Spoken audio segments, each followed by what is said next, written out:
Hey, Gear Runner back for like the 4th video today, or the 5th. I made a lot of videos today. When you're a YouTuber, you have to take advantage of the time you have. And when I'm on a long driving trip, I gotta take advantage of that time. So here we are again. By the title, you probably know what this video is about. Is it worth buying a TRD Pro? All right, now let's dig into this just a little bit. It depends on what you're going to do with the truck, in my opinion. You know, if you're just looking for something that's capable, but you're not going to do anything crazy, you don't plan on modding it a lot, the Pro, whether it be 4Runner, Tacoma, Tundra, Sequoia, whatever it is probably a pretty good option. If you're not planning on doing anything to it, the Pro is an amazing truck. And I'm not saying even if you are planning on doing something to it, that it's not still an amazing truck. We're just digging in, is it worth buying?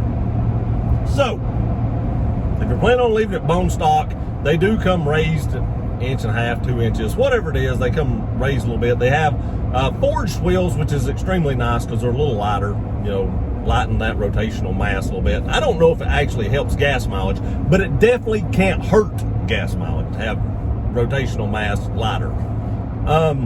The coolest thing about the Pro, in my opinion, is the stamped bedside.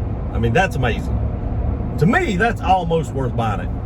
Almost worth buying it, because that's a lot of money for a stamped bedside. And then you have some embroidering in the seats and stuff, which is also pretty cool. But then you have a few minor upgrades to it as well that has Pro stuff on it, like your shifter knob and stuff like that. But here is where I'm at as a YouTuber. And a lot of you all are in the same boat as non-YouTubers. We like modding our vehicles a lot.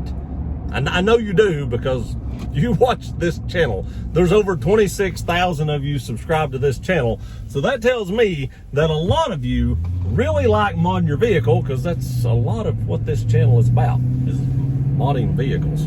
There's a lot of that content on here. So that tells me that you all like it. So from that aspect, from looking at a Pro, is it worth it? I'm going to say no, and I'm going to tell you why. Because I like to fit like 35-inch tires underneath my truck. That's what this truck is riding on. It's riding on 35s. It's a Nitto Terra Grappler G2 35 1250 20. That's for another video. But I have these tires and wheels were on this truck when I bought it. These were the wheels I wanted. Maybe not the tires, but the wheels I wanted. But would I have preferred a different size? Not from 35s, but the 20 aspect. Another video. We'll get into that later on at a different date. And why 20s may not be the right size wheel for you, depending on what you're going to do with it. But back to the normally scheduled program. If you want to fit 35s on it, you're either going to do a block and spacer lift, which in my opinion kind of defeats the purpose of a Pro a little bit. I have a block and spacer lift on this, but it's a platinum, and it's the more luxury modded type Tundra. They had more luxury in mind when they built this truck. You know, Lexus grade leather, leather up here in the dash. Made sure we have sunroof, which Pros have sunroofs now, but there's just a lot of luxury stuff in this truck that you didn't even used to be able to get in the Pros. So block and spacer may have been okay for this. I didn't do that either. I bought that with it on as well. But if I was going to do it, and I may still do it to this truck as well, I would do a suspension lift. Something like a King suspension lift, a Fox. You know, there's a lot of companies that you can go with for suspension lifts. But if you're going to do that and you want to fit 35s, then you're going to change out all the suspension anyway, unless you're going with a block and spacer. But like I said, that kind of defeats what a Pro was designed to do off-road. I'm not saying you can't go off-road with a block and spacer. There are just suspension lifts that are better for off-roading. So if you want to fit a 35 on it, you want to do off-roading, then you're going to have to change that out anyway. So you're paying for that Fox suspension that you may just go ahead and change out. So why pay the premium for that if you're just going to go ahead and take it off anyway? Now, something that I have a big gripe about the Pro model Tundras, they don't have locking differentials. Why? It's an off-road based vehicle.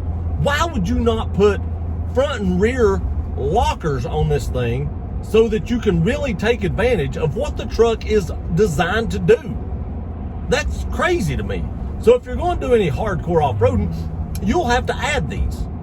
So why buy the Pro, in my opinion, if you're going to do hard off-roading and you plan on putting lockers in it anyway? Why not just get like a TRD off-road version or something?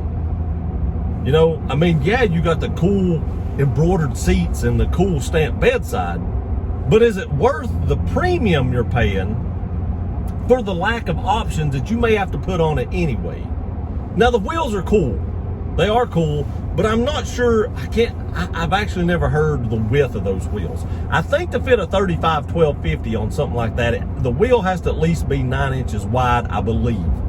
And I would think those would be 9 inches. So you could probably put a 35 1250 on that, but you would probably be pretty swelled out on the side if I was guessing. So you're probably going to change those nice forged wheels anyway, if you plan on doing any major off-roading. A lot of people that do off-roading actually go to a steel wheel instead of an aluminum wheel or a forged wheel, because that way, if you dent it or do something to it, you might be able to repair it on the trail. Whereas if you damage an aluminum or a forged wheel, you probably are not going to be able to fix that on the trail because it's probably busted. So you might actually, if you're doing like some serious off-roading, you might actually just go ahead and change them out anyway. And as much as I like the TRD Pro wheels, me myself, I would change them out to a different wheel, because there are wheels that I like better. And I'm not knocking Pros, don't get me wrong. I'm just trying to get to the bottom if it's actually worth paying that premium for what I feel is a little bit of embroidering and a stamped bedside. I think they come with a TRD Pro intake. I think. I'm not 100% sure on that. I've never really looked at the engine of Pros. Sorry. Maybe I should have looked at that before I did this, but I believe they come with that. But if they don't, that don't even matter. But if they do, I personally don't think that is the best intake for a Tundra. You're not gaining that much. That airbox, you're still using the bottom of your stock airbox. So you're not getting that much more air in there. The filter isn't any bigger because you're using the stock airbox. So yeah, it may go to like a K&N style filter, but what much are you gaining? I mean, like my S&B intake has this huge box out there, and I'm not just promoting the S&B because I have it, but there are plenty of other intakes that have huge air boxes and these huge filters that allow a lot more air into your engine. So even if it does, I don't think that's worth it either. And the TRD Pro Exhaust is worth it.